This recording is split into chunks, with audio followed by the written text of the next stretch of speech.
Alright, so today, guys, we're going to talk a little bit about how I think the Detroit Lions should rebuild in the free agency market in 2020. Then we're going to go a little bit into cap and cap casualties and so on and so forth. But this is how I think the Detroit Lions should fix themselves through free agency in 2020. As of right now, free agency is just getting started. There's going to be a lot of moves that teams are going to want to keep players. So as of right now, this is just an available list that I got off the internet of all the free agents. These ones are not restricted. They're unrestricted free agents, so they can sign with any team. All right, so let's get at it. First position I think the Detroit Lions really need to address in the offseason. We're going to work our way through the offense, backfield up to the front, and then so on through the defense. But now that you know the way I'm going to do this, let's get to it. There's really not a free agent quarterback I think we need to go after. I think personally we just need to draft one somewhere between the 3rd and 5th round. Somewhere in between there, I think we need to grab a quarterback.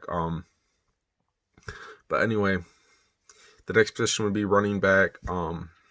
There are a few guys that I see in free agency that are available. Kerryon Johnson hasn't really been able to stay healthy. And we've just brought in guys to kind of get us by. And I don't think that's something that Detroit wants to do. I think they want to find a true running back to help back up Kerryon and even be a two-headed monster. So Jordan Howard, running back out of Philly, the former Bear, he's a free agent this offseason. I believe Detroit's really going to take a look at him. Just his physical way of running is how the Detroit Lions like to run the ball. They're a very physical running team.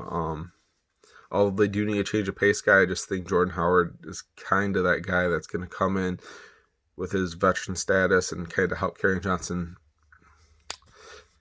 develop, and then fill in for him when he's injured, if he is injured next year, which I hope he's not, because Kerryon's great if he's healthy. But Jordan Howard, I think he's going to be a good target. The next one is going to be kind of that change of pace guy.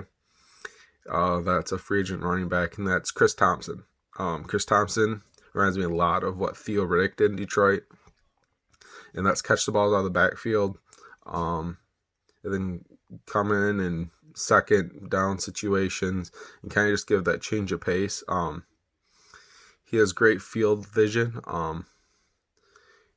and he's a very patient runner, which gets him through a lot of the holes. He's been also injured the last few seasons, but I think we could get him at a decent price. I think it'd be worth bringing him in.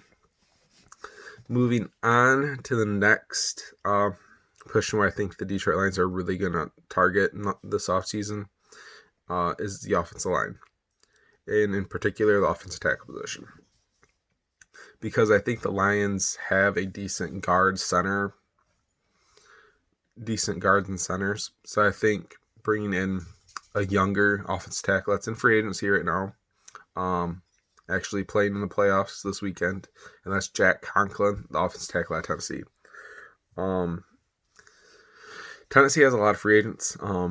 Jack Conklin could potentially go back, but I think if other offers are better, I think he's going to come back to Michigan. He did play at Michigan State. He has family and friends here in the state of Michigan, which is always enticing when you are looking to potentially move to a new team. I think Matt Patricia is going to be a little bit more appealing to him.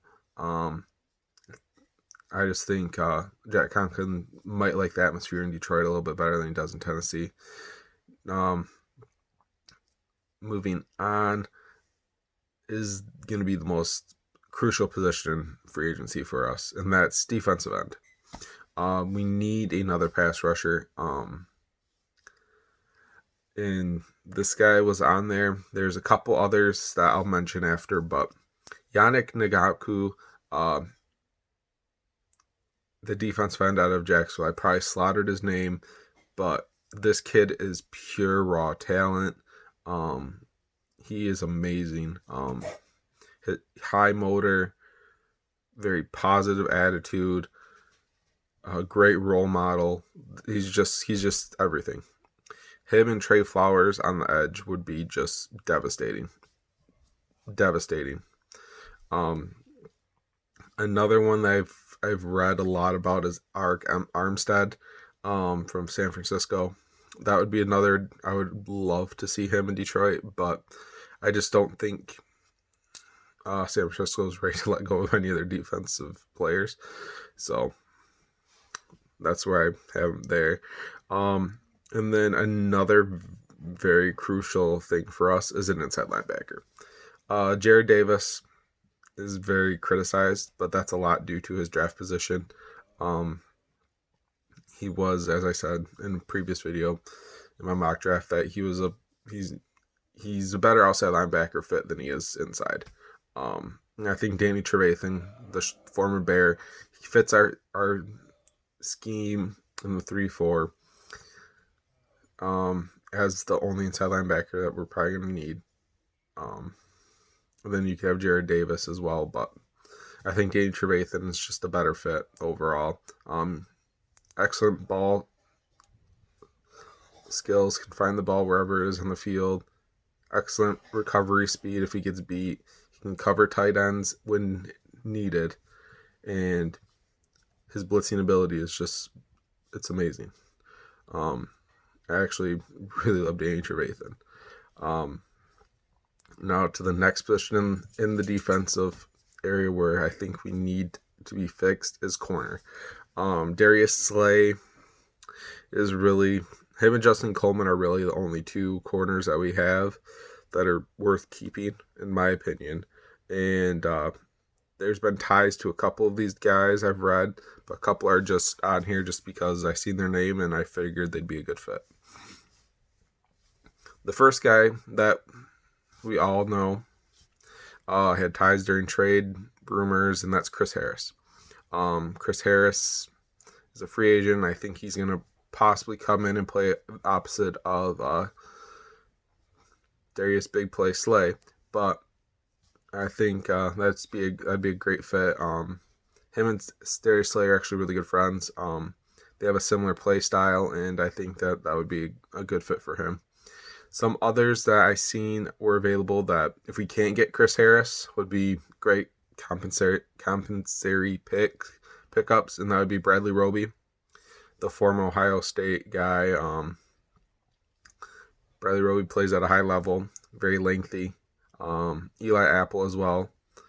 Eli Apple was a good corner this year. He actually improved his game, stepped up, and made a lot of big plays for the Saints. Then you have Ronald Darby, corner out of from Philly. He'd be a good target. And then Jason Verrett. Jason Verrett is probably the biggest wild card I could have put there. But Jason Verrett is a hell of a player. He plays with a high motor. He is very undersized for a corner, or some say. But I think he's just a very good corner who, as a number 2 corner, I think he'd be perfect, just behind Slay. So that's why I think Detroit should target. And then the last one would be a safety. I really don't like Wilson or Killebrew. I like big physical safeties personally. So, Clinton Dix is a free agent. I think Detroit needs to go after him. That'd be a great pickup. It'd be an amazing just to see him in the Honolulu Blue next season. But let's get more into the cap space. So this year, the Detroit Lions, as of right now, have $48.85 million in cap space. That'd give us, that's the number 17 spot in cap. In free agency cap space, but there are some casualties that I think may be on the way out to help us save some money. First off, I'm just going to go over the guys that this website listed as cap casualties and what that would put us at if we cut everyone. So, potential cap savings if we cut Wagner, That's 6.1 million savings. Snacks Harrison would be a $6.75 million savings. Marvin Jones, $6.5 million savings. Kennard, which would be a $5.425 million savings. And then Taylor Decker, he would actually save us $10.5 million if cut. The only player that, if cut more, would save us more would be Darius Slay, but I don't think he's going to go anywhere. So, just if those 5 players, that would bring our cap from 48.85 mil all the way up to 84.12 million dollars in cap space. A savings of 35.275 million. Yeah, 35.275 million would be saved if we cut all 5 of those guys. And that would bring us from the 17th spot all the way up to the 4th spot in cap space. 84 million, we could do a lot with that. I think that's a big number, but I don't think we're going to cut all those players. Personally, I have 3 here that I think are on the bubble, and 1 is potentially just due to retirement. The first one, I think we need to get rid of him, Rick Wagner. He's 30-something years old. He's past his prime. He was overpaid when he was brought in here. He's been garbage ever since. He's barely been holding his own on the right-hand side. I thought he was an excellent pickup when we got him, but as soon as he got signed, he fell. His production fell off drastically. So Rick Wagner, get him out of here, save us the $6.1 million. Snacks Harrison, possibly due to retirement, but I think he's going to be cleared off the cap. And then, I hate to say this guy, but Kennard is going to be gone. He counts for almost $5.5 million against the cap. So get him out of here.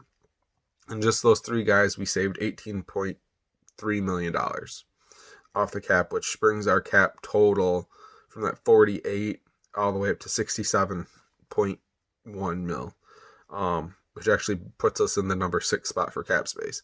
So that gives us a lot more room, flexibility to sign players in free agency. Makes us look a little bit more appealing. Looks like we're actually trying to fix our team, which Detroit physically is trying to do. And I think that Detroit's going to land some pretty big free agents this offseason. Looking forward to seeing what they do, but this is just kind of a little breakdown of what I would do personally if I was the GM, because we all know any of us could do better than Bob Quinn. So subscribe to my videos, let me know what you think. I'm going to try to come out with some more creative ideas here, especially with playoffs coming to an end and then the Super Bowl, and then we start getting into off-season stuff with the combine and stuff like that. I'm going to try to be a little bit more active on my account, so please subscribe to my channel, let me know what you guys think. I'm out.